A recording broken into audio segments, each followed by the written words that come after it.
അബ്രഹാമിനോട് ദൈവം ഒരു വിഷൻ കാണിക്കുമോ? ആ വിഷൻ കണ്ടപ്പോൾ ആ വിഷനോട് അബ്രഹാം പ്രതികരിച്ചു. ദൈവം നിന്നെ എന്തെങ്കിലും കാണിച്ചാൽ നിങ്ങൾ എന്ത് ചെയ്യണം? അതിനോട് പ്രതികരിക്കണം. ആ ദർശനത്തോട് വാ തുറന്ന് അബ്രഹാം സംസാരിച്ച വഴിയിൽ ദൈവം അബ്രഹാമിനോട് അടുത്ത കാര്യം സംസാരിക്കാൻ തുടങ്ങി. അവൻ സംസാരിച്ചു, എനിക്ക് കൊച്ചുങ്ങളില്ല കർത്താവേ എന്നാണ്. ദൈവം അബ്രഹാമിനോട് പറഞ്ഞു, ഇല്ലടാ, നിനക്ക് കൊച്ചുങ്ങളെ ഞാൻ തരാൻ പോവാ. ആ പ്രതികരണത്തിന്റെ നടുവിൽ ഒരു വലിയ കാര്യം നടന്നു. അതുവരെ വിഷനിൽ സംസാരിച്ചുകൊണ്ടിരുന്ന ദൈവം നേരിട്ട മുറിയിലേക്ക് ഇറങ്ങി. ആമേൻ. നിങ്ങൾ വിഷനായിരിക്കും കാണുന്നത്, വിഷനോടായിരിക്കും സംസാരിക്കുന്നത്. പക്ഷേ നീ സംസാരിക്കാൻ തുടങ്ങിയാൽ അടുത്ത നിമിഷം വിചാരിച്ചോണം, ആരോ ഒരാൾ മുറിയിലേക്ക് വരാൻ പോവുകയാണ്. വിഷനോടാണ് സംസാരിച്ചത്. പക്ഷെ ആ വിഷനോട് സംസാരിച്ചത് അബ്രഹാം വേദനയോടെയായിരുന്നു.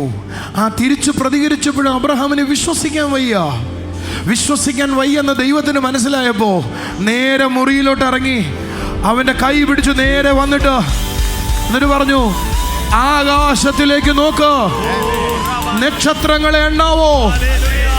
എണ്ണാൻ പറ്റത്തില്ലെങ്കിൽ അത്രയും കൊച്ചുങ്ങളെ ഞാൻ നിനക്ക് തരും. അതുവരെ ദർശനം കണ്ടുകൊണ്ടിരുന്നവൻ ഫെലോഷിപ്പ് ആരംഭിച്ചപ്പോ സ്വർഗം പറഞ്ഞു, ഇനി ഇവന് ദർശനത്തിലൂടെ ഞാൻ വർത്തമാനം പറയത്തില്ല, ഞാൻ നേരിട്ടേ വർത്തമാനം പറയത്തുള്ളൂ. ദർശനങ്ങളെ ചെറുതായി കാണരുത്. That is a great open door to get into the spiritual realm.